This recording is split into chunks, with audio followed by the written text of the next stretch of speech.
Hello friends, तो शुरू करते हैं पार्ट 2 पॉलिटिकल साइंस का चैप्टर 1 पार्ट 2 करते हैं अभी शुरू। पार्ट 1 मैंने पिछली वीडियो में आपको थोड़ा बहुत संविधान के बारे में समझा दिया है, और इससे आगे हम देखेंगे कि क्या दिया गया है इसमें। तो शुरू करते हैं इससे आगे। निर्णय निर्माण शक्ति की विशिष्टताएं देखेंगे हम। विशिष्टताएं निर्णय निर्माण की शक्ति। तो इसमें दिए गए हैं कि संविधान कुछ ऐसे बुनियादी सिद्धांतों का समूह है। संविधान क्या है? कुछ ऐसे बुनियादी सिद्धांतों का समूह है जिसके आधार पर राज्य का निर्माण और शासन होता है। लेकिन ये बुनियादी नियम क्या हैं, देखते हैं आइए। और ऐसी कौन सी बात है जो बुनियादी बना देती हैं? पर हाँ, सबसे पहले आपको ये तय करना पड़ेगा कि जिन नियमों के आधार पर समाज का शासन होता है उन्हें बनाएगा कौन। आपको क नियम बनाने की इच्छा है, लेकिन दूसरे लोग ख नियम बनाना चाहते हैं। फिर ये कैसे तय किया जाए कि किसकी इच्छा वाले नियमों से हम सहमत पर शासन हो। जिन नियमों के अंतर्गत आप सभी को रखना चाहते हैं वे आपको श्रेष्ठ लग सकते हैं, लेकिन दूसरे लोगों को लगता है कि उन्हें सुझाए गए नियम श्रेष्ठ हैं। इस विवाद को कैसे सुलझाया जाए? अतः इस निर्णय करने से पहले कि हमारे समूह को किन नियमों से शासित होना है, हमें वास्तव में ये तय करना पड़ेगा कि उन नियमों को कौन बनाएगा। तो आइए देखते हैं इसको रफ पेज में। नियम कौन बनाएगा, कैसे और कब? तो आइए समझते हैं हम इसको। तो देखो, बुनियादी नियम होते हैं जो यहाँ आप देख सकते हैं कि ए और बी, एक ग्रुप है ए और एक ग्रुप है बी, और एक बनाया गया है हमारा नियम। एक हमारा क्या बनाया गया है? नियम। उस नियम से सहमत दोनों होने चाहिए। अगर ये बुनियादी नियम किसे कहते हैं? अगर ए और बी दोनों इस नियम का पालन करने के लिए सहमत हैं तो उसी को कहते हैं बुनियादी नियम। आपको समझ आ गया होगा। कोई डाउट हो तो आप कमेंट बॉक्स में पूछ सकते हैं। और इन सब को कौन तय कर रहा है? ये इस प्रश्न का उत्तर संविधान ही देता है। समाज में इस प्रश्न का उत्तर संविधान ही देता है। संविधान इस प्रश्न का भी उत्तर देता है। वो समाज में शक्ति के मूल वितरण को स्पष्ट करता है। संविधान ये तय करता है कि कानून कौन बनाएगा। इस प्रश्न का उत्तर सैद्धांतिक रूप में कई प्रकार से दिया जा सकता है। राजतंत्र में कानून का निर्माण राजा करता है, लेकिन हमारे देश में कौन सा क्या है? लोकतंत्र है। हमारे देश में राजतंत्र नहीं है। जहाँ राजतंत्र होता है, राजतंत्र क्या होता है? जहाँ राजाओं का राज होता है उसे कहते हैं राजतंत्र। वहाँ क्या होता है? राजतंत्र में कानून का निर्माण कौन करता है? कानून का निर्माण राजा करते हैं। जबकि कुछ संविधान, जैसे पुराने सोवियत संघ के संविधान में निर्णय लेने का अधिकार केवल एक पार्टी को दिया गया है। जैसे पुराने सोवियत संघ के संविधान में किसने निर्णय लिया था? एक पार्टी को दिया गया था अधिकार निर्णय लेने का। लेकिन लोकतांत्रिक संविधानों में निर्णय मोटे तौर पर जनता लेती है। लोकतांत्रिक संविधानों में हमारे देश में कौन सा लोकतांत्रिक है? हमारे देश में कैसा संविधान है? लोकतांत्रिक है। लोकतांत्रिक संविधान है। इसलिए निर्णय कौन लेती है हमारे देश में? जनता लेती है।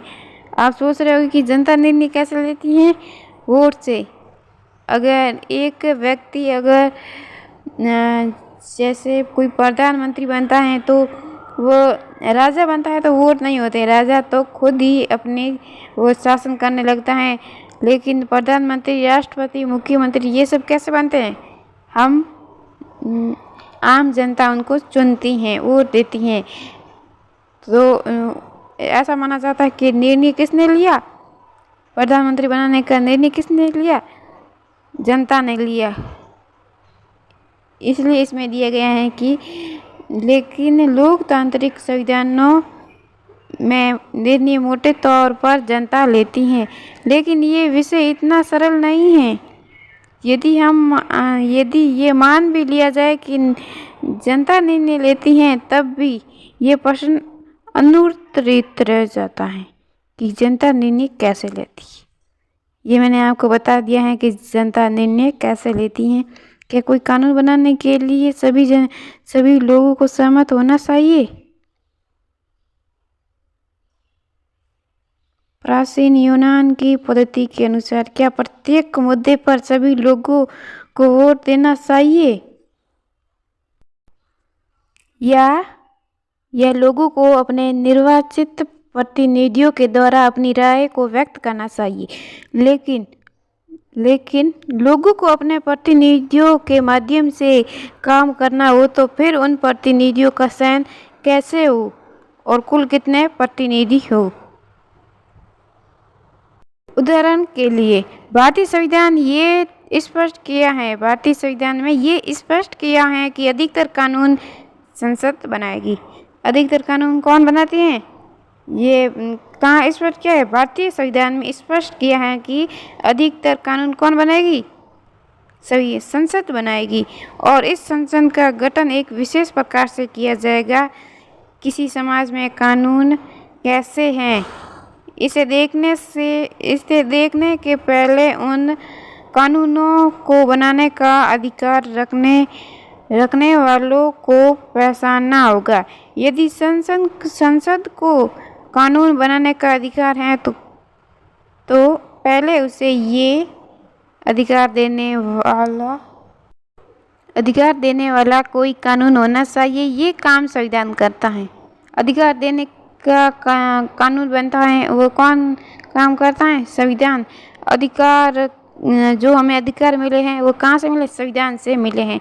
संविधान वो सत्ता है जो सर्वप्रथम सरकार बनाती है। सर्वप्रथम सरकार कौन बनाती है? संविधान। कौन? संविधान। आइए देखते हैं संविधान का दूसरा काम। दूसरा काम क्या है? तो आइए देखते हैं संविधान का दूसरा काम ये स्पष्ट करता है कि समाज में निर्णय लेने की शक्ति किसके पास होगी। संविधान ये भी तय करता है कि संविधान कैसे निर्मित होगा। आइए समझते हैं इसको रफ पेज में। संविधान का दूसरा काम क्या है? संविधान का दूसरा काम को हम इस पेज पर अच्छी तरह से समझेंगे। संविधान का दूसरा काम ये है कि समाज में निर्णय लेने की शक्ति किसके पास होगी, अर्थात समाज में निर्णय कौन लेगा। और इसमें है किसके पास सभी समाज में निर्णय लेने की शक्ति किसके पास होगी। संविधान ये भी तय करता है कि सरकार कैसे निर्मित होगी।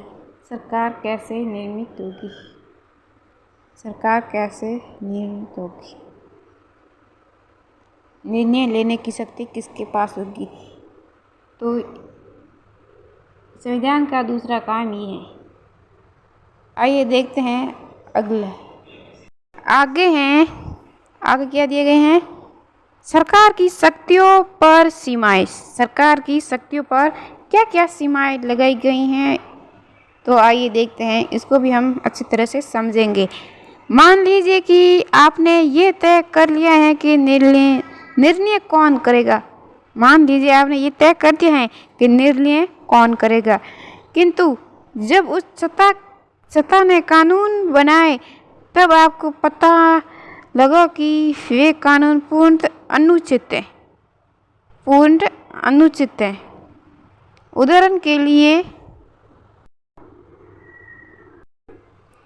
उदाहरण के लिए उसने आपको अपने धर्म का पालन करने से रोक दिया, या उसने ये निर्णय लिया कि किसी खास किस्म रंग वाले वस्त्र नहीं पहने जा सकते, या आप कुछ विशेष गीत गाने को स्वतंत्र नहीं है, या किसी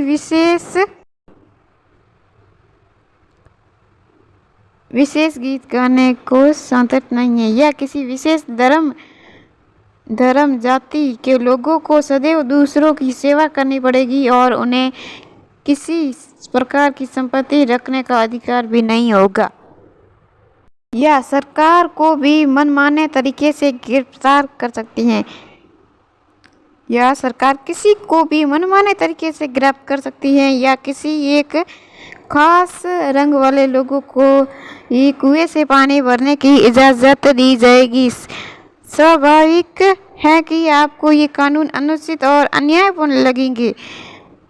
यद्यपि ये सभी कानून उस सरकार द्वारा बनाए गए जो एक विशेष प्रक्रिया का पालन करके बनी थी, लेकिन सरकार द्वारा ऐसे कानूनों को बनाने के पीछे ज़रूर कोई अन्यायपूर्ण बात रही होगी। समझते हैं इसको रफ पेज में। जैसे ये एक कुआं है और इस कुएं में पानी केवल खास रंग वाले लोग ही लेके जाएंगे। जैसे गोरा और काला दो रंग होते हैं, उसमें गोरे लोगों को ही इस कुएं से पानी ले जाने दिया जाएगा। तो ये भी एक अन्यायपूर्ण भेदभाव हुआ। ये सरकार की शक्तियों पर सीमा इस शक्ति पर सीमा लगनी चाहिए। आपको गाने की कुछ विशेष गाने गाने की पाबंदी दी हुई है। पहला है सेवा। आपको अगर आपकी धर्म और जाति अलग है और जो सभी लोगों के नज़र में वो जाति छोटी मानी जाती हैं, नीची मानी जाती हैं, तो आपको बड़ी जाति वाले लोगों की सेवा करनी पड़ेगी। लेकिन हमारे संविधान में ऐसा नहीं है। हम सभी लोग स्वतंत्र हैं। हम अपने मनपसंद गाने सुन सकते हैं, गा सकते हैं, जहाँ कहीं से भी हम पानी ला सकते हैं। इन सब की हमें पाबंदी नहीं लगाई गई है। हमारे देश में न्यायपूर्ण संविधान है। आगे है संविधान का तीसरा काम। तो आइए देखते हैं संविधान का तीसरा काम क्या है। अतः संविधान का तीसरा काम ये है कि वह सरकार द्वारा अपने नागरिकों पर लागू किए जाने वाले कानूनों पर कुछ सीमाएं लगाए। ये सीमाएं इस रूप में मौलिक होती हैं कि सरकार उसका उल्लंघन नहीं कर सकती हैं। आइए समझते हैं इसी को भी रफ पेज में।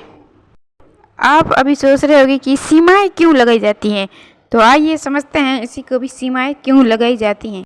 सीमाएं इसलिए लगाई जाती हैं क्योंकि सीमाएं अगर हमारे ऊपर सीमाएं नहीं लगाई जाएगी थोड़ी बहुत, तो हम ऐसे काम भी करेंगे जिससे बाकी लोगों को नुकसान भी पहुंच सकता है।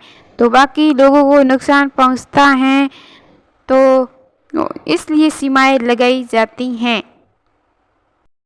संविधान सरकार की शक्तियों को कई तरह से सीमित करता है। संविधान सरकार की शक्तियों को कई तरह से सीमित करता है। सरकार की शक्तियों को सीमित करने का सबसे सरल तरीका ये है कि नागरिकों के रूप में हमारे मौलिक अधिकारों को स्पष्ट कर दिया जाए और कोई भी सरकार कभी भी उनका उल्लंघन न कर सके। इन अधिकारों का वास्तविक स्वरूप और व्याख्याएं भिन्न संविधानों में बदलती रहती हैं, लेकिन अधिकतर संविधानों में कुछ विशेष मौलिक अधिकार सदैव पाए जाते हैं। आगे नागरिकों को मनमाने ढंग से बिना किसी कारण के गिरफ्तार करने के विरुद्ध सुरक्षा प्राप्त है। बिना कुछ हमारे देश में इस संविधान के बनने से क्या फायदे हुए हैं। अगर ये संविधान न होता तो नागरिकों को मनमाने ढंग से गिरफ्तार भी किया जा सकता था। और क्या हो सकता था?